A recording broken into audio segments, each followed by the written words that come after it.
wabarakatuh. Perkenalkan, nama saya Muhammad Said Faresa dari kelas EPIS 2I. Saya akan membahas materi tentang pengertian dan sejarah Al-Isbah, tugas dan wewenang Al-Isbah. Pengertian dan sejarah Al-Isbah. Pengertian isbah secara etimologi adalah masdar dari kata kerja yang berarti menghitung atau mengira. Isbah juga mempunyai pengertian upah, balasan dan pahala yang diharapkan dari Allah Subhanahu wa Ta'ala. Di samping itu, isbah juga berarti pengaturan yang baik. Secara etimologi, Ibnu Taimiyah mendefinisikan isbah merupakan lembaga yang mempunyai wewenang dan menegak amar ma'ruf nahi munkar yang bukan termasuk umara atau penguasa, kada dan wilayah al-masalin. Al-Mawardi mendefinisikan isbah sebagai yang berwenang menjalankan amar nahi munkar. Al-Isbah adalah institusi keagamaan yang sangat penting dalam lintasan sejarah ekonomi Islam. Pada dasarnya, Al-Isbah ini sudah ada pada masa Nabi Shallallahu Alaihi Wasallam. Rasulullah sebagai kepala negara yang berperan sebagai decision maker dan supervisor dalam masalah ekonomi telah meletakkan fondasi Al-Isbah.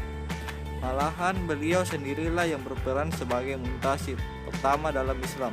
Nabi Shallallahu Alaihi Wasallam secara langsung melakukan inspeksi ke pasar-pasar untuk mengecek harga dan mekanisme pasar. Nabi Shallallahu Alaihi Wasallam ketika masih hidup, beliau langsung menangani segala sesuatu yang berkaitan dengan al-amri bi al-makruf wa al-munkar, sebagai kasus Subair ibnu Awan yang enggan memberikan minum kepada laki-laki Ansar pada waktu musim kemarau. Institusi Al-Isbah tetap bertahan sepanjang sejarah sampai sekitar awal abad ke-18. Selama dinasti Makhluk, institusi ini memegang peranan yang sangat penting. Pada masa ini diangkat 4 orang mustasib, yakni di Kairo, Mustad, Mesir, Ilir, dan Alexandria. Setiap mutasib bertanggung jawab atas kegiatan pasar yang ada di wilayah yurisdiksinya. Tercatat dalam sejarah pada masa dinasti Makhluk Bakri terjadi 30 pengangkatan mutasib antara 1265 sampai 1382. Sedangkan pada masa dinasti Makhluk Burji terjadi 155 kali antara tahun 1382 1517. Salah seorang diantaranya adalah Taqiyuddin al-Makrisi pada tahun 1442 Masehi. Tugas dan wewenang Al-Isbah. Tugas Al-Isbah ada 2 macam. Yang pertama, tugas utamanya adalah melakukan pengawasan umum yang berkaitan dengan pelaksanaan kebajikan.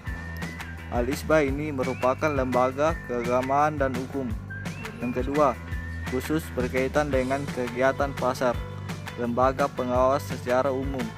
Pengawas dilakukan atas berbagai hal seperti perindustrian dan pedagang berkaitan dengan administratif dan pemeliharaan kualitas dan standar produk.